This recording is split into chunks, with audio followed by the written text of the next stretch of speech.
Hindi raw basta malilimutan ng marami nakaligtas sa salpukan ng barko sa Cebu ang trahedya. Pero sa kabila nito, may nangibabaw na kwento ng kabayanihan. Ang mainit na balita hatid ni Steve Dailisan.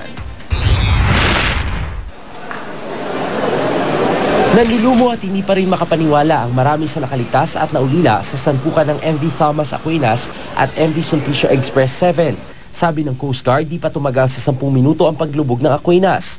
Maraming survivor ang nasa Cebu City Medical Center. Tulad ni Mark na kinailangan tanggalan ng tubig sa baga. Nakainom kasi siya ng tubig dagat sa paglubog ng Aquinas. Wala ako ng mala yun.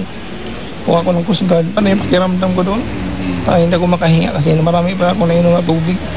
Si Jolie nabalian ng balakang nang tumalon sa dagat. Doon na lang ako sa taas.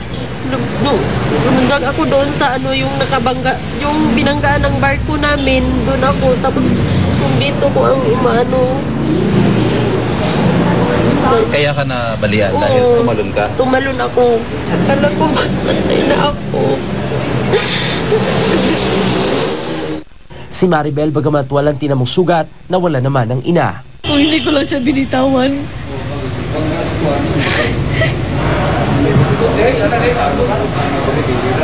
Oo, yung mama ko.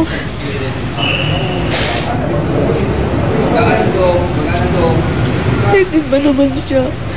Ang batang lalaking ito na tinatayang nasa 8 buwang gulang pa lang, posibleng nahiwalay sa magulang dahil sa salpukan. Sa gitna naman ng trahedyang ito, lumutang ang ilang kwento ng kabayanihan.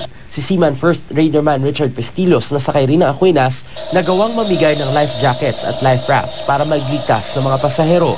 Naligtas din si Pestillos ng crew ng Sulpicio 7.